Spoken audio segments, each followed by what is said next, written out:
Wait for it, and we're live. Hey, all you crazy sci-fi and fantasy fans. It's time for your daily dose of shenanigans over here at the Blasters and Blades podcast. Just a couple of nerdy veterans and one chaos coordinator geeking out over our science fiction passions and fantastical fantasies. A place where magic is king, the sky is the limit, and space is the place. We are the podcast that puts the fun in dysfunction. So without further ado, we've got proof of life on Stabby. She is here. She just went hiding because she got all bashful and stuff, but you saw her 5 seconds ago. So we've got proof of life. With that, we're going to let our guests introduce themselves to the listeners and viewers at home. First, we got Mr. Isaac Kraft. Hello, everybody. I'm Isaac Kraft. I write science fiction and fantasy with horror elements. Nice. All right, next we have the one, the only, James JE Pittman. Hello, everybody. JE Pittman here. You can call me James. I write the Felix Chance Urban Fantasy series, Pandora Squad Sci-Fi series, and then sometimes I actually do write a little bit of horror when I can't think of a way to make my main character smart enough to get out of it. Nice. I just realized when I said that, I need to get like one of those audio soundtrack things where I can hit the button and we get like clapping, laughing, like a game show type deal in the background. We should totally do a laugh track. Yeah, we need a laugh track. That would be funny. If we can do that, that would be great. I got to figure it out, though. Maybe we'll make Nick do it. He's got nothing else to do, I'm sure. He doesn't need to sleep or draw comics. Stabby, we're delegating. He's not here to say no. You won't get that from him until next year. All right, next we have the many personalities of Jana S Brown. Woo! Hi guys, I'm Jana S Brown, also Jena Rey. That's where I write my urban fantasy, science fiction, fantasy, creatures, things that go bump in the night, and things that come up from under the bed. So I'm happy to be here. We get to talk about spooky things. Spooky things are good things, according to Stabby Stab. But with a name like that, I'm sure nobody is surprised that she thinks so. And then finally, we have the many voices of Teri K Jobe. Good evening. Hi, Teri K Jobe. How you doing? Everybody to get spooky? Well, she's more than just a lovely voice on an audiobook. She's also a published author now. I've got an Amazon page for her and everything. Nice. I do exist. Did you go play the lottery when you set that up? I did. I didn't win anything, but I played the lottery when I set my Amazon account up. No, I didn't, but that might be a good idea. Yeah, I mean, it might be your lucky day. You never know. Hey. It could happen. It only takes one ticket. That's all it takes. That's true. I went to college with a guy that did the math, and he found out, he started doing the odds. You're statistically as likely to find the winning lottery ticket on the ground as you are to buy it. So now I just keep my eyes out when I go for my walks because you just never know. In all fairness, I've been struck by lightning, so I've already beaten the odds against me. So there's a chance I may actually win. I would just have to play first, and that takes driving down the mountain, and it's a whole thing. So we had a tradition in the family. Every time it gets really big where it's worth just going out, we buy a ticket for everyone in the family, and then we sit around at the table and we talk about all the cool things we would do if we win, knowing we won't, but it's, for $4, it's worth the game. And my youngest was nice enough to tell me if he won $1 million, he would be generous and share, and he'd buy me a Slurpee. Oh, nice. He was splurging on us. I just thought, every time I think about the lottery, I remember that. He's like, I'll share. He's gonna buy you that Slurpee on July 11th. Yeah, when they're Anyway, all right. So with that out of the way, we do have the religion question. So Stabby picked these for us today so we can get it out. I actually normally do how we first met them, but they've all been on multiple times. And I forgot to write something funny like I normally do. It just still says insert something funny. And since I forgot, we're just going to move on. So you can at home, you can insert something funny for us and tell us what it was. Nice. In the comments section, of course. JR, you're already in the middle. We already have something funny. Whoop, whoop. All right. Now, because this is a Blasters and Blades podcast, we have to ask the religion question. Little Monsters, Monsters Incorporated, or Don't Look Under the Bed? First, we're going to go around robin. Mr. James JE Pittman. Monsters, Inc. Okay. Jana? I just barely got back from Disney, so I have to go with the whole Pixar Monsters Inc. We were on the laugh floor. It was a thing. Okay. Terry? I'm also going to say Monsters Inc., but I will caveat that by saying I haven't seen the other two. Fair. Isaac? I'm going to go with Little Monsters. I actually saw that movie when I was really young, but it had a positive impression on me. I like Howie Mandel. Okay. So, Stabby? It's Little Monsters for me. Come on, young Fred Savage. How can I He not? There's truth there. How can I not? That's like picking anything over The Princess Bride. Come on. So this came out in my senior year of high school, so I'm going to have to go out with Don't Look Under the Bed. I watched that. I took a girl on a date to that. I'm just saying. It was not the best date I ever did, but you know. I was going to say, and was there a second date? No, there was not. So obviously my movie picking choices were not, you know, the best.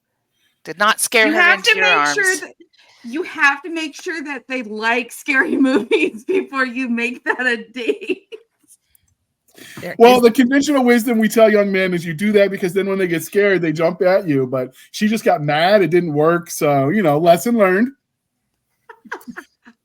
All right. So now that we've got the first one out of the way with family-friendly movies, now we've got our second one because we are polytheistic here at the Blasters and Blades podcast. So we have Nightmare on Elm Street, The Grudge, or The Boogeyman. And we're going to go in the same order. So, Mr. James, JE Pittman. Nightmare on Elm Street, of course. I love anything to do with like blurring the borders between dreams and reality. Okay.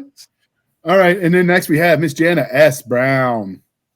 Nope, and all the nope. You guys already know this, that I watch movies like that like this, with my hands over my eyes, kind of peeking out between my fingers and wondering what the hell I'm doing here.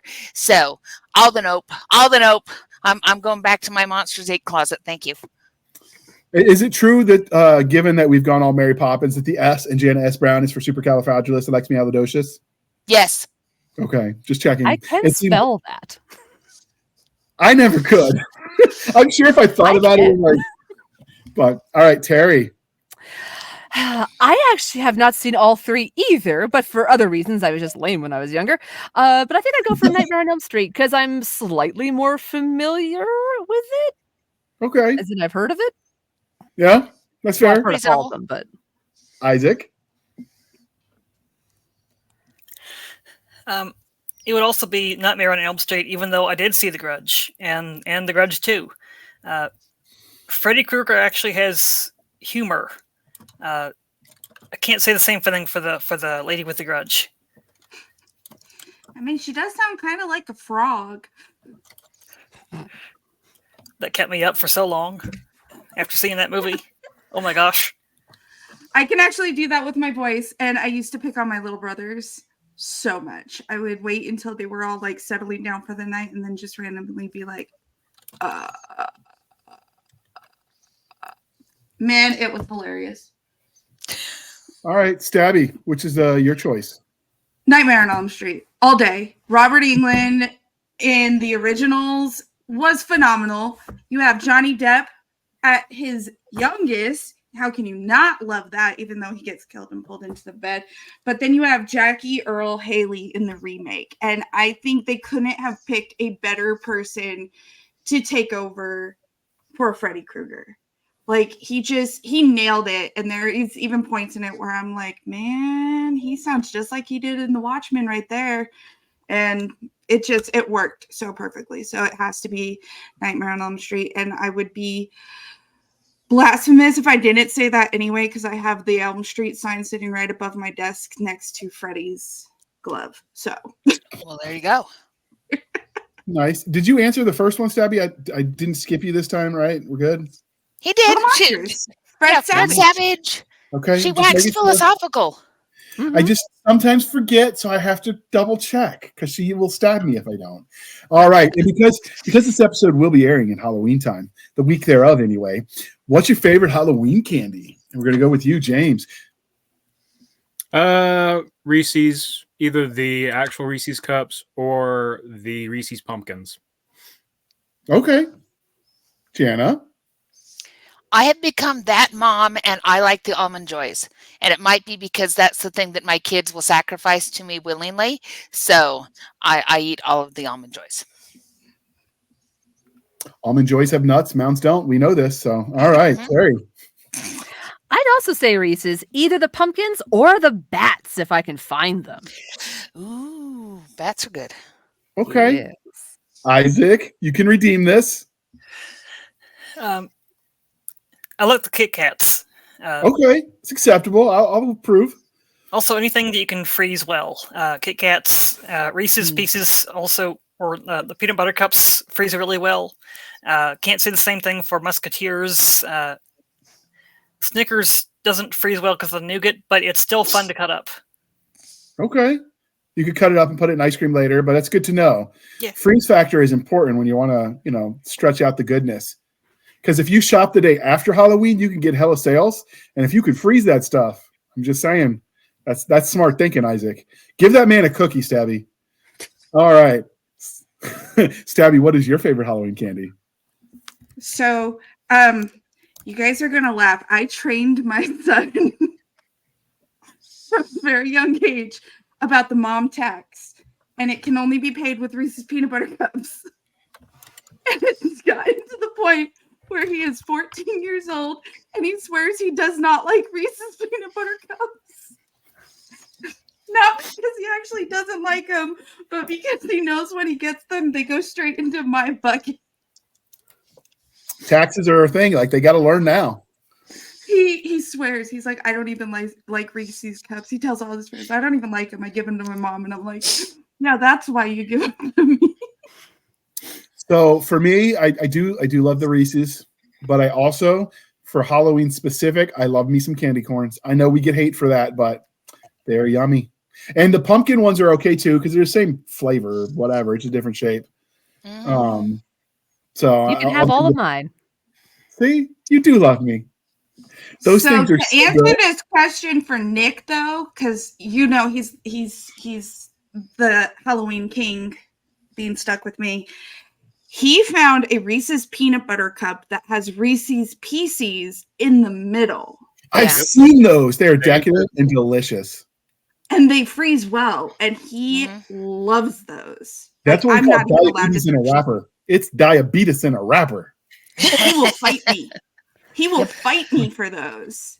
Whoa. Those are pretty good too. I dig it. I wonder, like, you can freeze obviously anything that's got the softer inside, not the nougat because that gets too hard. I wonder if you could preserve the candies. I know some people that was it freeze dry or they do something to candies. You can freeze dry them. They end up looking kind of weird. Skittles and stuff like that work particularly well. Chocolate doesn't freeze dry quite as well. But you can also dry pack it. There's lots of things you can do to preserve candy, but why?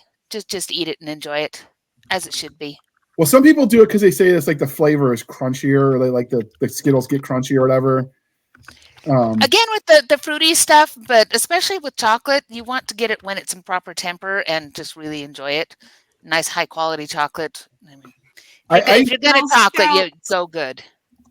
Girl Scouts Thin Mints freeze the best. That's true. Yes. They freeze really, really well. That's a good question, Terry. Do you want to ask the audience? Oh, yeah, we were having a little side conversation about canning candy. So I said, if you ever heard the how much wood could a woodchuck chuck if a woodchuck could chuck wood? How much candy could a candier can if a candier could can candy? There you go. I would have stumbled all over that. So hats off to you, Madam Audiobook Narrator. So I sent a video to JR of me. I sent a video to JR of me canning one campfire marshmallow, and as you can it, the marshmallow expands and it fills up Expands. the whole glass. That's cool. I saw somebody with an air fryer that they put a layer of the cookies, or no, excuse me, the crackers, and then they put the marshmallow on chocolate and they cooked it in the air fryer. And oh my God, I've got to try that. I Make might sure you need put it something on the bottom. Yeah. Yeah. I have a tray air fryer and not the bucket kind, so I'd have to like layer it or something. Otherwise, the drippage would be gnarly to clean. So, Parchment paper. Since we're filming this not in October, we're filming it in September, but M&M's just announced for the first time in they said over a decade they're introducing a new flavor. They won't tell us what it is yet, but it might be here in time for Halloween. Ooh. They put out new ones every year, though. Yeah, they keep putting them out. That's an advertising lie. I believe it. I just saw one last year that was like York peppermint inside of an M&M shell. Mm-hmm. And they did a Sunday one, and they have a pumpkin pie one, and they've got a praline one. So somebody lied to you because they put out new flavors. I just listened to the ad copy, all right? But I also know when I worked booths, I know ad copies never lie. I would work booths, and it would be something that was popular, like a snack or whatever. You'd put only one out. I'm like, I'm sorry, man, this is my last one. And they would always buy it because they don't want to like miss the opportunity. They can't tell themselves I'll be back later. And as soon as they leave, you just keep putting another and another last one. Yep, it works. It works. Or I remember vividly, my mom was selling Girl Scout cookies for my sisters, and they were $2.50 at the time. I don't know what they go for now. And nobody would buy it. So they changed it. There's a special 2 for $5. And they heard special and sale and they bought it even though they were on the same price. $6. $6 a box. Oof. I don't need diabetes that bad. But all right. So now we've got the last most important question of the day. What is your caffeinated beverage of choice for the Halloween spooky season? James. Caffeinated beverage of choice. Caramel hot chocolate. Ooh. I accept. My Starbucks used to make it. They don't anymore, but I make it myself whenever I order. They did a caramel mocha, caramel mocha. So it was like caramel drizzle and the mocha and the whipped cream. It was basically like drinking 2 in 1. So it was like double fisting Big Macs as far as calories go, but it was so good.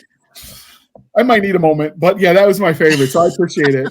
It also, when I worked at the one in Philly, when I was going to grad school, they had one, the maple latte that tasted like pancake in a cup because it was maple syrup based. They actually took that one off because the health administration came after them because of the high amount of calories in it. They had to do special warnings, so they just took it off the menu. Yep. But it was so good. Anyway, I digress. I get really happy when I talk about coffee. So Jana, Halloween caffeinated beverage of choice? I'm actually going to go away from the caffeinated beverage of choice because we make homemade root beer for Halloween. And that has been an every year thing because you put it in the big cauldron and you put in the dry ice, and so you get the spooky with it. And so for me, that is a Halloween staple, is that we have to make homemade root beer. And I suppose you could, make that caffeinated. But for me, that homemade root beer bubbling away. And the thing is that it's really never quite as fizzy as what you can get over the counter. But the whole presentation and everything else just makes it amazing. So that is one of my favorite drinks this time of year, is to make homemade root beer. So root beer is not caffeinated? I always assumed it was. It depends on the brand. There are a couple of brands that have a little bit of caffeine in them, but most of them do not. So what's the difference between root beer and sarsaparilla? Like when you make it at home, where's that line? Sarsaparilla comes from a different root, actually. Root beer is an extract that they pull from one set of roots, and sarsaparilla comes from sassafras root.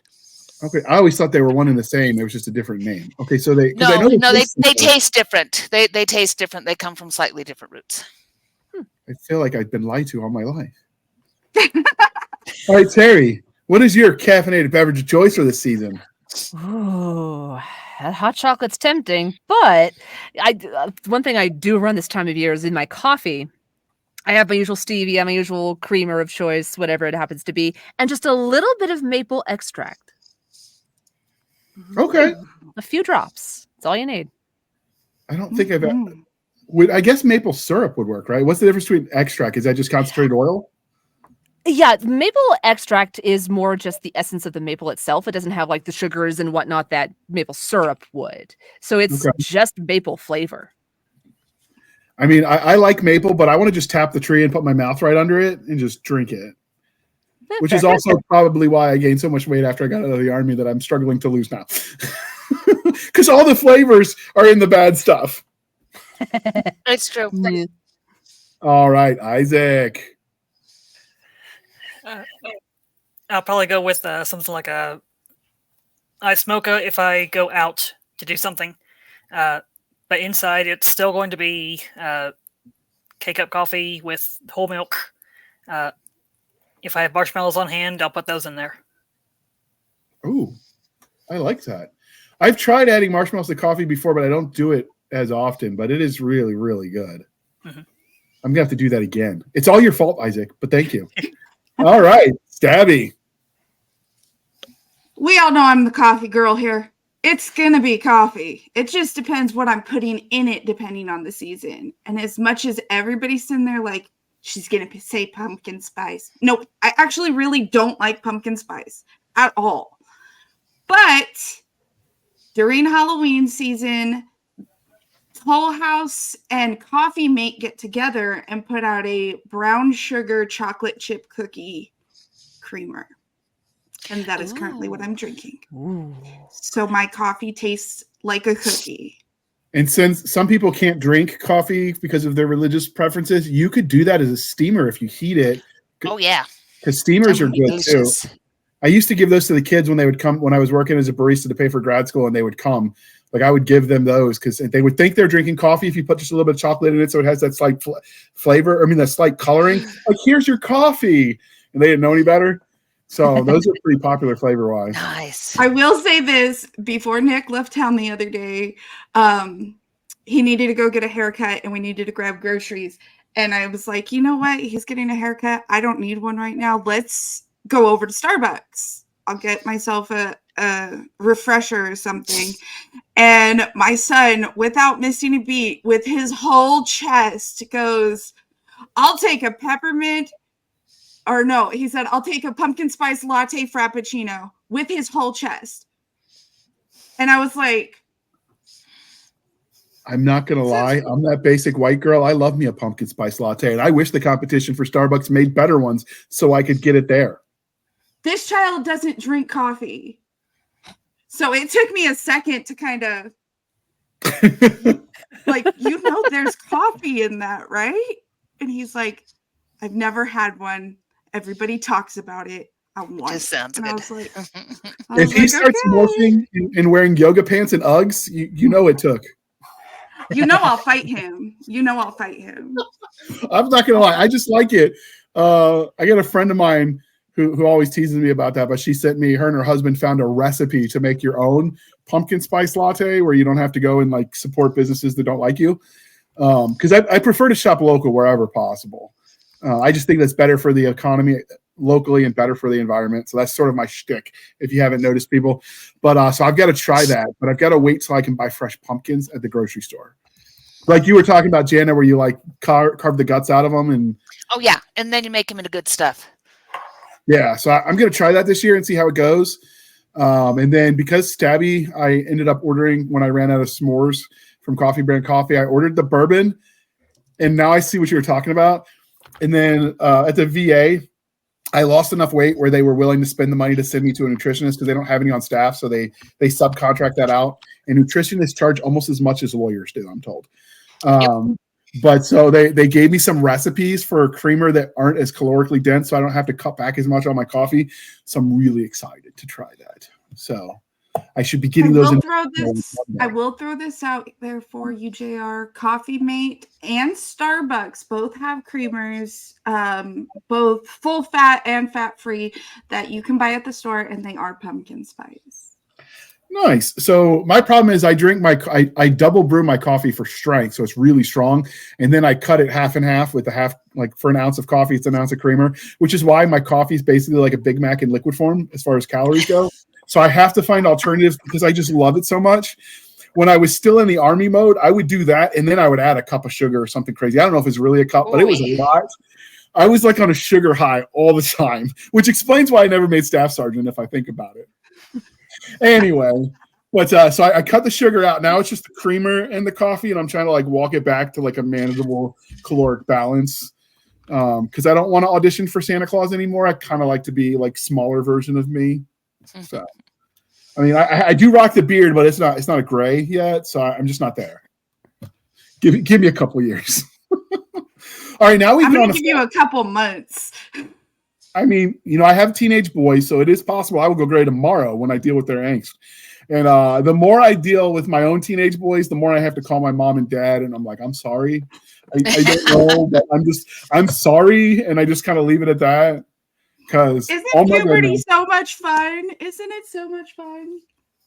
Anyway, all right, because we got distracted with all the goodness of coffee, we're going to pause for a moment while we shamelessly shill for the man, and then we're going to dive right in off the good stuff with Monsters Under Your Bed.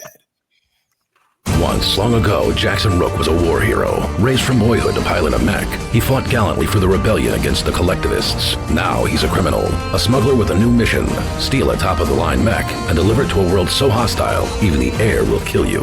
In the smuggling business, it's best to take the money and ask no questions. But when the client runs roughshod over the planet's citizens, Rook must look deep inside and see if the heart of a warrior still beats within. Gunrunner, by best-selling authors Larry Correia and John Brown. From Bain Books at bainbooks.com. All right. Thank you for sticking with us through that commercial interlude. And I didn't remember that commercial was that fast. Sometimes I talk fast. Like, I used to want to be the Micro Machine commercial guy. But, man, this narrator's on point with the speed. I did not speed that up, people. That is what we got in the raw. Wow. All right. So, it is what it is. It wasn't bad. It was just gave me some competition when it comes to fast talking. So, all right, with that out of the way, the topic that brought us here, diving into the monsters that lurk under your bed. So, does anybody know like the history of the monster under your bed concept, when that started becoming like a thing culturally? I'm going to look at you, Stabby, since you suggested the topic. Why are you looking at me? You suggested the topic. The boogeyman. The boogeyman's under your bed. It's always been the boogeyman under your bed. I'm sorry, but and there's so many different versions of it, because it could be the boogeyman to one person, and it can be a skeletal old lady to another person. It all depends on how you're raised, and it's the boogeyman under your bed. It's stay under your covers so they can't grab your feet. It's make sure you dive onto your bed once you flick your light off so they can't get you. It's always been the boogeyman.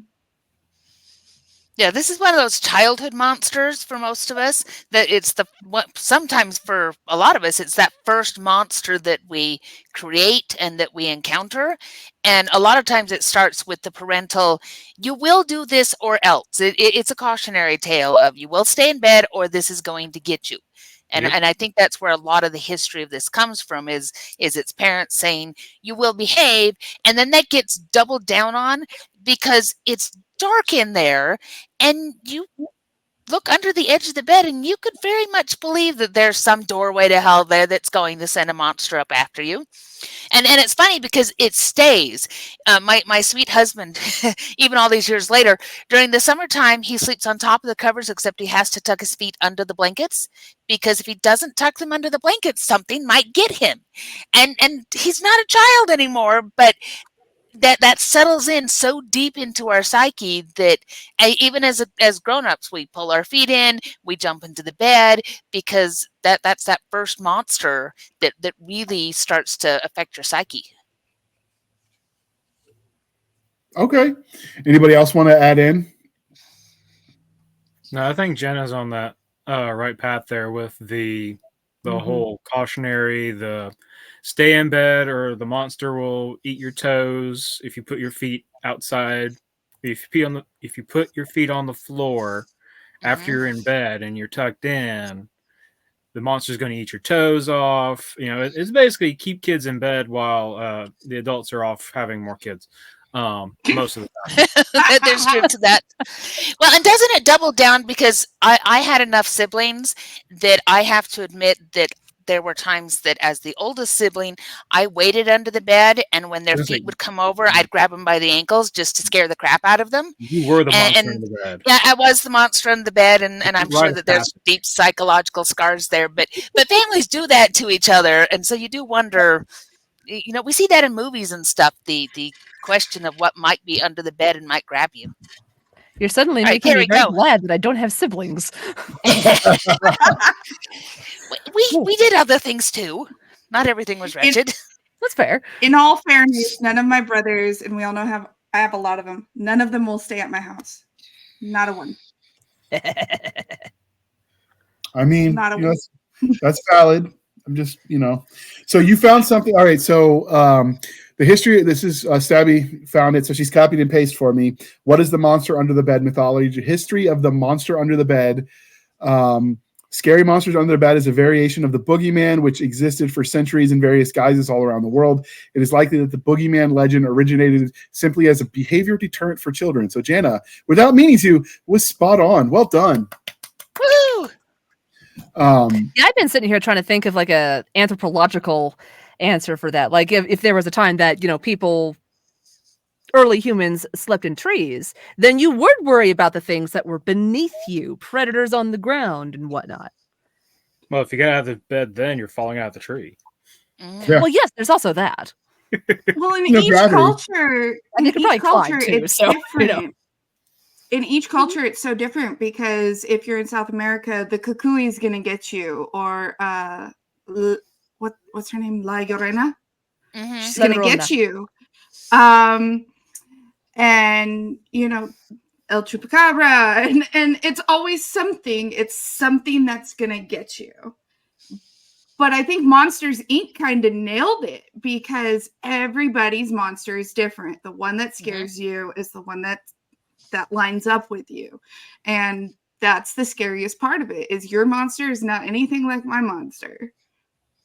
And I think Monsters Under the Bed, my mind always goes back to Labyrinth. And there's that, funny meme that the David Bowie's character was a better babysitter than Sarah was, which I'm on team that because Yep. I mean she didn't treat her brother very well. But so for me, it was never scary because that movie wasn't scary, and that was my first introduction to the concept as a kid. I wonder if your first introduction was something like Scary Stories to Tell in the Dark that we all got from Scholastic Book Fair as kids. Well, maybe not Isaac because he's still a kid, but everyone else. I'm messing with you, Isaac. I wonder They're on my bookshelf. I still own those. Right, and they've got that in distinctive like gray or black with the gray and white coloring and then the red Covers. writing. That and Goosebumps were it for me. My first scary stuff. So, My I think, brother introduced me to Pennywise when I was 5 years old. Oh, rude. that's the Yikes. clown from It, right? Mm-hmm. Okay. Tim Curry dressed as a clown, talking to you from your bathtub drain. I don't get that clowns are scary, although that's not the topic today, mostly because my first clown was always Bozo, and he gave you a year's supply of Otis Spunkmeyer cookies and a Schwinn bicycle. Oh, there you go. I mean, how do Isaac, were make you going to that? say something? Yes, about the under the bed. The research would have said, I'm a fan of Lovecraft, so it would have been more like we're afraid of the dark. It's fear of the unknown, and again with the not only with the parental ingraining of stay in bed, go sleep, or something bad will happen, but also innate fear of the dark. What's in the dark, not just the dark itself. It also goes up to, as adults, actual things that are under the bed. Like dust mites. It's fall in autumn, and all the garden spiders come to see you. They come out of the woodwork to make their webs and to find mates, and sometimes they come in the house. Guess where they're going to be? And not just the garden spiders; those are the friendly ones. Snakes too. Yeah. So even as adults, monsters under the bed do exist. They just don't exist as we imagined them when we were children. Mhm. Oh, speak for yourself, man. I will also put out there, if you're looking for the socks that you put down somewhere, look under the bed and there's a cat under there. Like, oh, hi, Yep. kitty. What are you doing there? That's the first thing they told us when we went to Iraq was never put anything under the bed because snakes and spiders and stuff. So you put your clothes for the next morning at the foot in the sleeping bag or whatever. And the first time a great big camel spider crawled out, I'm like, yep, nope, I get it. Don't mess with the stuff under the bed. Peppermint extract keeps spiders, snakes, and frogs away from your house. Just letting you know. I might have to plant some peppermint around my house because the It spiders. works nicely. Hold on, Stabby. We're going to show the world your collection of childhood Oh, spookiness. nice. Yes. Yes. I have all of those as a kid. Look Does how good Elvis- condition they're still in because I those are take care fantastic. of my books. Does Alvin Schwartz still write those? Are there like 4, 5, 6 any more of them, or is that it for him? So far, this is all I have found is 1, 2, and 3. I mean, I've had these ones since I was younger than my child. And I smack him with them when he tries to take them and roll my covers because no. But every time I go, I try to see if maybe he released another one, and I've yet to find another one. But I The actually had internet someone, says 1, 2, and 3 are it at this point. I actually had Publication someone. dates from from 81 to 91. but they did put out a movie where they brought all the monsters to life, and the red spot, the girl in the movie, all the spiders came out, and I'm like, nope, I can understand why she freaked out. Yep, I would lose my mind too. So for when we were talking about horror topics for Halloween season, the spooky season episodes, someone did suggest an episode about people who abuse their books and like roll the covers and bend the edges, and as one of our horror topics. And the horrible things that happen to them. Yes, exactly. Karmic justice. All right. So do you think that there's any cultural similarities across the globe when you get the monsters under the bed, or do you think it varies by region and culture? There's probably some think it varies slight by- variations, but go ahead. No, go ahead, Terry. Go ahead. Say what you're Yes. There's probably some slight variations of, just of exactly what the thing under the bed might be, but I think the general concept would still be the same. There's a thing under there in the dark that's going to grab your toes and gnaw them off, or whatever it happens to be. Yeah, the monster under the bed is the monster under the bed, and that's what it is. It doesn't matter what country or region you're in, the monster under the bed is under the bed. It's just your monster that is different than everybody else's. Yeah. And culturally, you're going to get familiar types that you're going to see prop up in stories over and over again to say, well, this is probably what a monster in the bed is. Is it the skeletal hand? Is it the snake spirit? Is it things like that? You're going to get some of that culturally, but it still all boils down, like Stabby says, to that idea of there is something there in the dark. And it's the combination of the dark and also you're never more vulnerable than when you're laying there in your bed. If you think about it in like gaming terms, if you get knocked over, you've got a minus to fight because you're prone now. And so we tell people, go lay down in the dark. And remember, these stories originate from a time when the dark meant something. We are really, really bad at estimating what the dark is like, most of us, because you can't go any place in your house without some stinking LED light on. Most of us don't know unless you go out into the woods, unless you go out into the wild places. We don't actually know what being in the dark is like. And that's where a lot of these stories originated, is people who, when they went to bed and the fire was out, it was dark. And that's a completely different level of terror than when you can look up and you can go, well, the LED on my phone and the LED on my thing. And we don't understand the dark. And that's where these stories come from. Yeah, If you want to know what it's like, you can just come visit me. Yeah, the nearest street light to my house is about 2 football fields away. Okay. I was going to say, light pollution, most modern people don't realize what they're missing. The other thing you'll notice, which I did when I was overseas, is how many stars we just don't see when you live in suburbia. Because I thought it was a marvel at how many shooting stars I saw, and then I realized, no, that's just because there's no light pollution. They probably happen all the time. It's just smaller rocks hitting our atmosphere. Yep. So it definitely could. I could appreciate when you're living in a place before streetlights and all of that. The dark was probably a little scarier for them. Well, here's the thing. It's not the dark itself that's scary. People aren't scared of the dark. They're scared of not being alone in the dark. What's in the dark? What's in there with me that you can't see that might get you? Yeah. Okay. Because I'm not scared of what's under my bed because my pew-pews are under my bed. I'm not scared of my closet because my closet is completely full of clothes. But what I can't see is what's past my tree line in my backyard. That scares me. That freaks me out because there could be a person, there could be a mountain lion, there could be God knows what out there. That's what freaks me out. It's not what's under my bed because you'd have to get into my house first, and that's getting past me. But what's out there beyond my tree line, because we all know I live up on a mountain, and that's all that I have in my backyard is tree line. Mm-hmm. As soon as the sun sets, I don't have any street lights. I don't have light pollution at all. It's pitch black out there. And now I don't know what's looking at me in the lit up house. Okay. Yeah. Do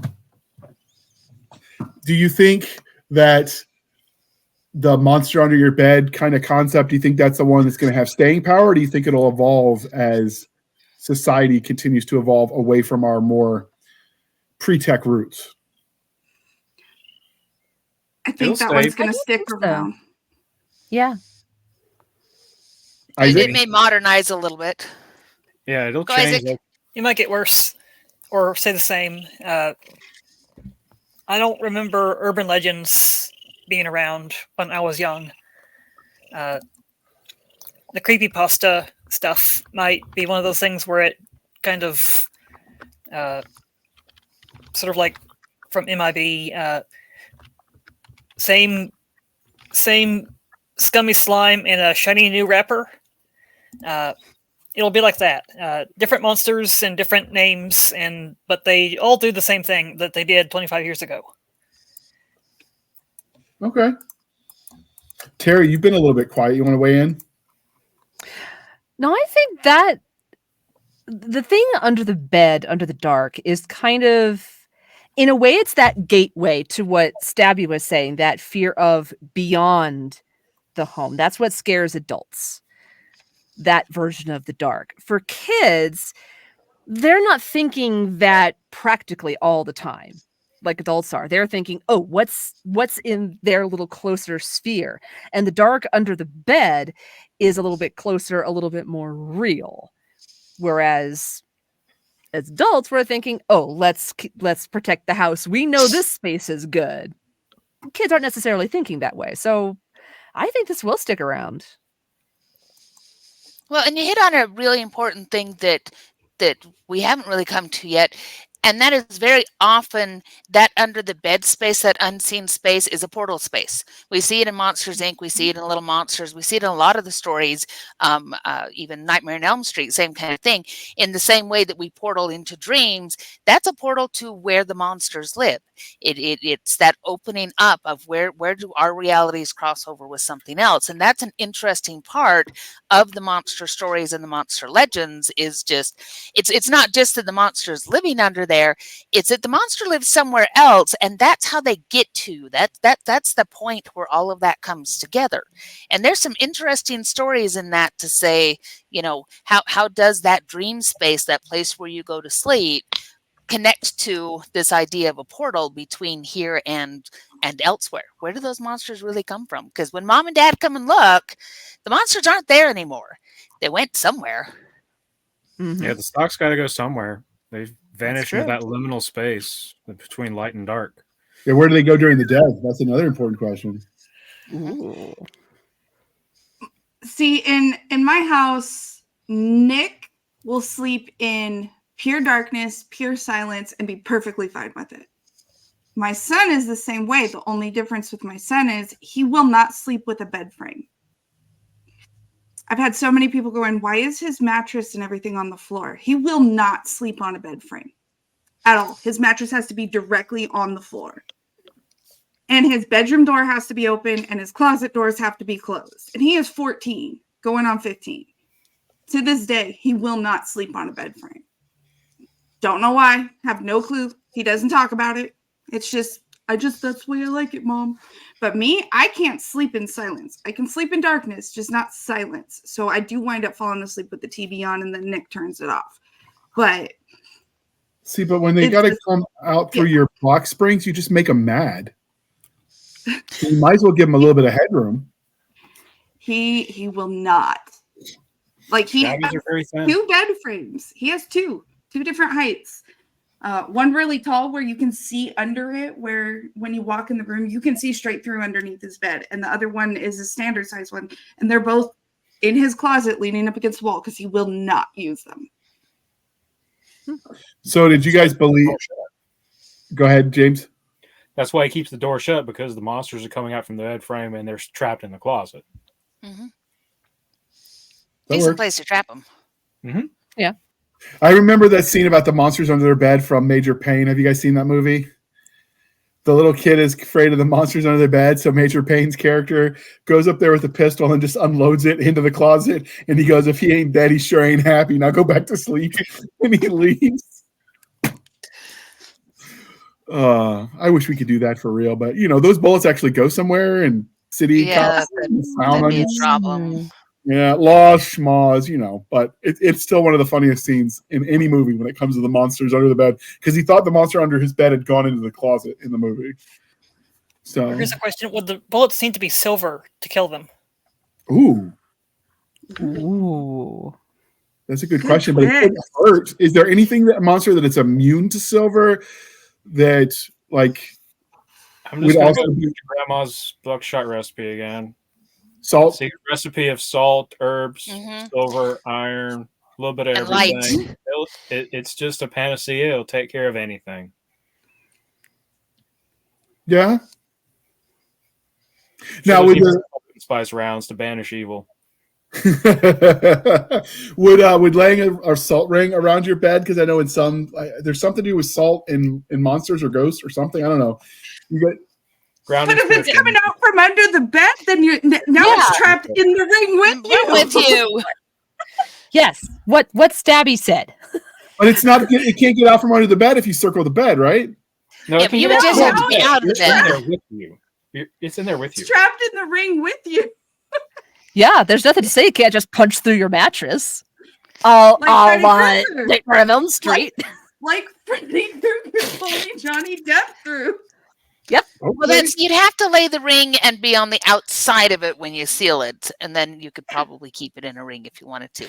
What you need to do is put a ring around the bed, but then between the mattress and the box spring, put in a layer of salt. Then you're fine.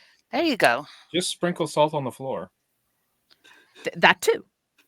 So trap it in there, around the bed, and you just sleep in the corner with a pillow. Now, if you move and you set yourself a cot so you could do that to your main bed, does your cot now become the bed they can get under? Yes.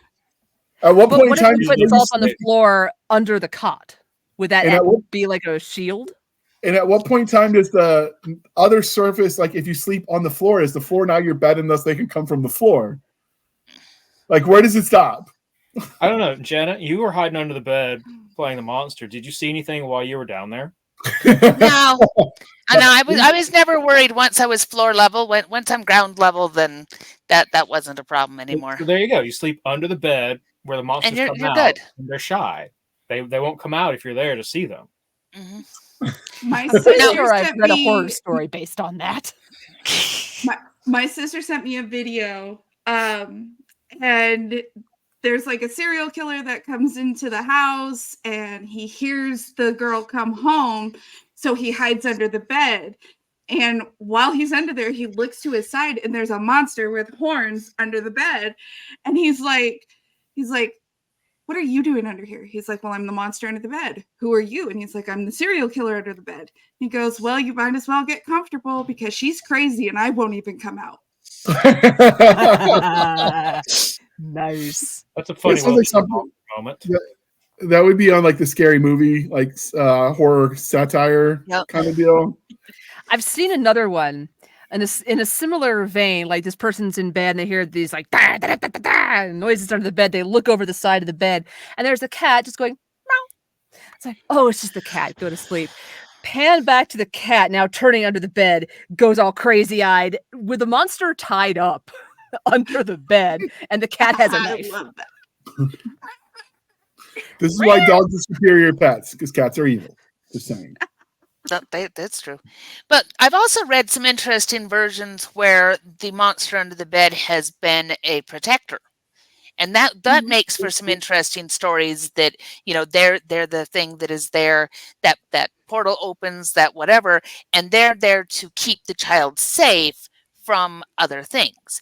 And there's some interesting stories there, and that links into things like, well, with Little Monsters, they got into trouble together. There was kind of a whole coming of age that went through that. With Monsters Inc., it ends up being friendly. And so there is that other side, with the classic story is the tale from the parents to keep them in the bed. But there is that other side that we see stories about where it is, and especially after your child is now freaking out and not going to sleep because of the monster in the bed, this is now desperate parents going, okay, I created this whole thing. Now I have to come up with a way that this is not scary so that the kid will go to sleep. And we get that other side of, no, this is protective, or this is friendly, or this is, here's your flashlight so that you can kill them with the light because they are vulnerable to that. So you do get the other side of it, which is you can create yourself all sorts of terror and the child sleeping in your bed if you go too far down the monster path without giving it some relief. Yeah, I wrote a story like that where the monster is actually the friend. Mm-hmm. It's a fun one. It's basically based on the ideas that the monsters terrify the kids and they eat the nightmares that they have, that they generate, and eat the fear. But it turns out to be this kid's friend because the kid suffers night terrors. And he's like, yeah, chomp on all of this crap. And he actually, helps him make it to adulthood because it takes all the night terrors away. JR bought me a coffee mug for my birthday. It's become my favorite coffee mug. It keeps my coffee hot for hours, but that's besides the point. It says on it, "Love me like my demons do." And it's a skeleton hand hooking fingers with a girl's hand with her nails done. And I was like, I love this. And he didn't even comprehend how much I would love this, because that was one of the first sentences I ever said to Nick. I was like, I come with a lot of trauma, a lot of baggage. And he's like, so do I. And I'm like, so love me like my demons do. And he's like, so tell me about your trauma and I'll tell you about mine. And we just built our relationship from that.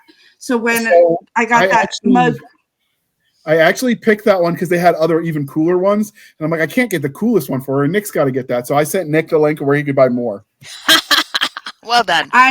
I'm telling you, you nailed it, JR, because every time I look at that, it happens every now and then. I got lucky. Every time I see it, that's exactly what I think about, was that first moment of me and Nick actually sitting down for a conversation. And it's something that I've always said, love me like my demons do. And I always used to tell my parents, I'm like, I'm not scared of the monster under my bed. That's not what I'm scared of, because they're not scarier than what I've already seen humans do. Because I did have a traumatic start in life. So I'm like, I've seen the worst of humanity. The monsters don't scare me. Humanity does. Mm-hmm. And it kind of built from there. And I've tried to instill that into my kid, but obviously that's not quite working if he's got to keep his mattress on the floor. So that's one of the things that I heard was, for people going back to the monsters under your bed, that the teddy bears were supposed to protect you from the monsters under the bed as sort of like a guardian angel. Is that something other people had heard too? And, I've seen reference to it. That's why a lot of kids that do have that fear have so many stuffed animals. They'll have them all around the room. Teddy bears and flashlights. We had a lot of. Now, I had my flashlight because I was reading under the sheets, because, you know, I was allowed to do that as long as I didn't wake up anybody else in the room. And so you pull up the sheets and you're down there reading. But it alternatively, I would also deal with monsters, because monsters don't deal well with bright light in their eyes. They're very sensitive. Okay. James, did you ever cover any of that, I guess, the guardian angel defenders from monsters kind of vibe when you were telling the stories? Not necessarily the guardian angel, more like lancing the wound, sucking away the poison. It wasn't really defending. The monster was external and all the trauma and everything was internal. So the monster, there was nothing scarier about the monster that the monster could do that the kid was already doing inside, or was already being done to the kid inside his own head. Mm-hmm. So him able to eat the fears was kind of like a boon to the kid. Okay. Isaac, you want to weigh in on that one? Got anything to add?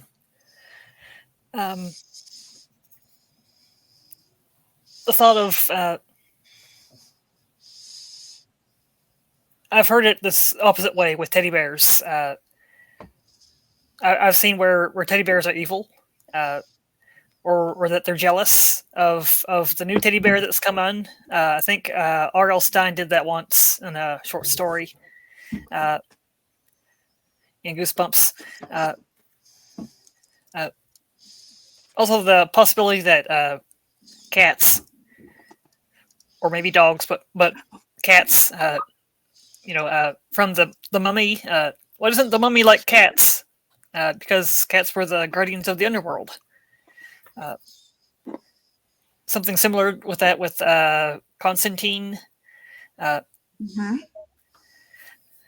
Reasons why cats sleep at the entrance to the door to a bedroom or on your bed. They're not necessarily there to snuggle, they're there to watch over you. Yeah, because they can see in all kinds of different spectrums, so they can see like the spirit realm and things like that trying to come at you. Okay. Does anything about the monsters under your bed that we didn't cover that you think we need to before we wrap this one up? What's the creepiest one? Oh, go ahead.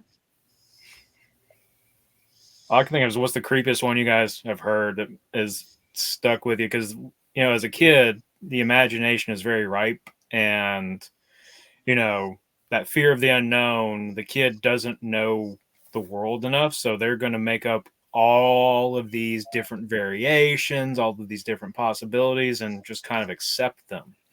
Like, for me, when I was a kid, I never jumped getting into the bed. I jumped getting out of the bed. So I would put my feet on the bed rail on the side and then jump almost all the way to the door. Because, something would Jana might have been under there trying to grab my feet as I got out. Shh, don't tell people that. That's my alter ego, actually. It's another one of my many aliases is Monster. What are your pen names? It is, and that whole portal thing. You gotta see what's back here. Pen name Monstrous Under the Bed. I'm totally using that now. I mean, I'm here for it. So, all right. Well, then, as we wrap this up, this was a little bit more targeted, so there wasn't as much room to go too far afield if we stuck to just the monsters under your bed, which is good because we need one to actually not be 3 hours long. But James, what are you writing at the moment? I'm writing drips and drabs of the third Felix Chance novel, Off Chance. I'm writing a little bit more on Pandora Squad 2, untitled as of yet. I'm writing a romantic suspense, something completely non-speculative, which is just strange for me. It's probably the strangest thing I've ever written. Something about serial killers. Who'da thunk? And something I still can't talk about, but hopefully we'll be able to soon. Okay. All right. Next, Miss Jana S Brown. Yes, I am finishing up a ghostly holiday story because I owe that to somebody, and she has threatened to get on my case unless I get it back to her. So I've got to finish that up this week. And then I'm bouncing between a couple of urban fantasies. I am finishing the second book in the Sentinels of Essence, which is Fallen Leaves, and then the first book in the Diana McDonough books, and that one doesn't have a title yet, but it needs to get finished. So I'm all in the urban fantasy vein right now. Just for everybody to know, it's not me on Jana's back about that one. It's not me. Totally not. No, it's a different editor, but because she wanted cute spooky stories, so I'm writing about Mabel the gingerbread ghost, so it's phenomenally cutesy. Oh my god, I can see the stuffed animal in my head. I can see it. Isn't she adorable? So anyway, that's what I'm doing. Mabel die because her head got bitten off? No. Mabel was a 1950s housewife, and she can't leave until she teaches somebody how to make the perfect gingerbread. Oh, I'm thinking a gingerbread cookie ghost. Nope. She was a 19, but she does animate the gingerbread in order to convince somebody she's actually there. So there is some animated gingerbread in the whole thing. Okay. That will bring us to our Christmas edition of this when we talk about Krampus. All right, Teri, you can top that, I'm sure. Well, I can certainly try. I'm working on my trilogy work in progress, and mostly then off and on doing some world building on another project that's for a little down the road. Okay, and finally, we got Mr. Isaac Kraft. I've been doing several things writing wise. Been working on a possible submission for the next Trailer Park anthology from Three Ravens, involving interstellar slugs that are brewed from home wine kits from yeast that goes bad and transforms into yeast-made slugs that can connect into some horrible monster thing. I'm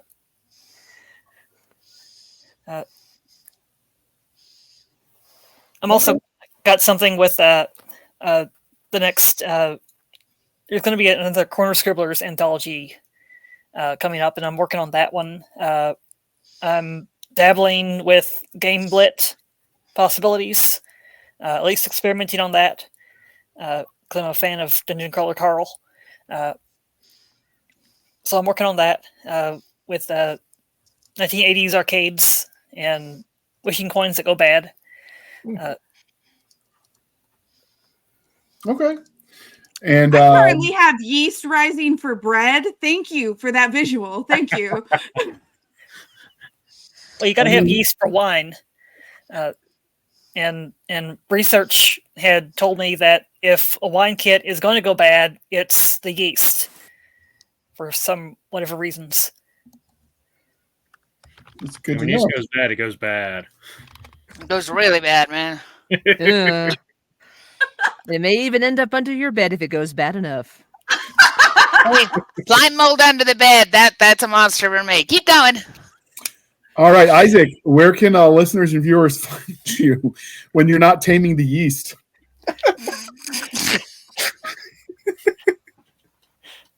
You're a bad man, JR. I'm usually on Facebook.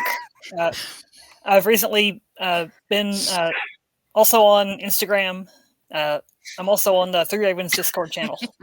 All right, and we link to all of those in the show notes down below. Teri, when they want to stalk you on the internet, where will they find you? Well, as we have discussed, I have a brand spanking new Amazon page, or at least new as of September. And also usually on the Facebook, sharing memes, occasionally pictures of cats. Depends what mood I'm in. Stabby, stop it. Hey, we found Stabby's breaking point. And she's sharing. Make it stop. Woo! All right, Jana, save it. Oh, you can find me over at opalkingdompress.com or all over the internet and Amazon under Jena Rey or Jena Rey Writes, depending on whether or not I could actually get the name. But most of the time, it's just under Jena Rey or under Jana S Brown or under other names that we're not going to talk about today. Breathe, Stabby. In with the good air, out with the bad air. JE, save us. You can find me wherever JR links my stuff, but mostly halfacrepond.com or some variation of J.E. Pittman or JE Pittman Writes, whatever, like Jenna said, whatever I can get my actual name or not. All right, and now the closing part, and then I'll tell you where you can find us, is this lovely, no yeast involved image that goes for the short story that he has freely available on his website about Monsters Under the Bed. He did not draw the art. He wants to know his friend drew it.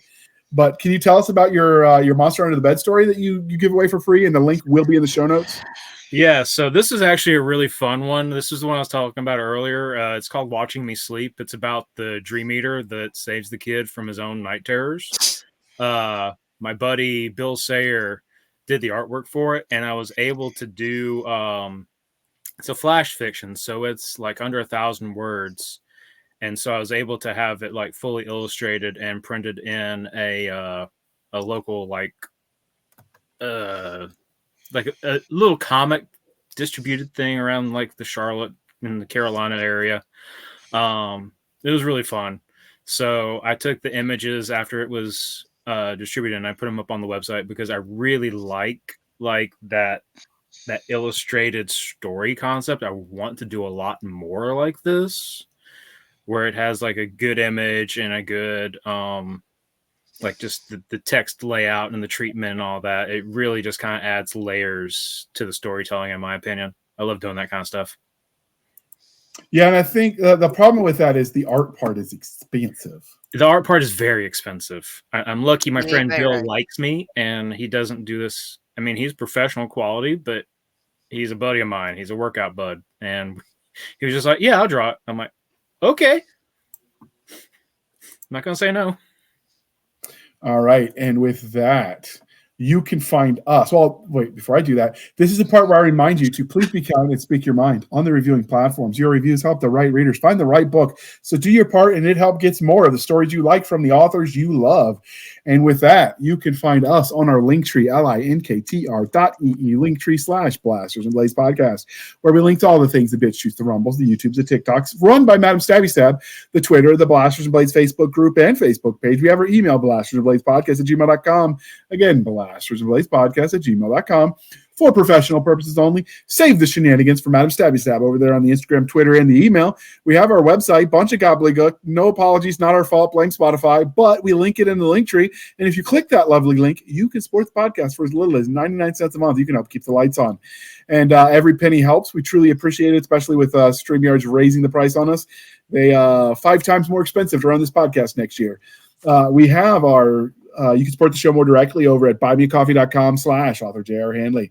Again, buymeacoffee.com/author J.R. Handley. Be sure to put in the comment section that it is for the podcast, and I promise I will keep my co-hosts duly caffeinated. They will swim away on a river of pumpkin spice lattes if they ever sold them at Coffee Brand Coffee. Links in the show notes. Code podcast grunts gets you 10% off. A little bit of a kickback to us.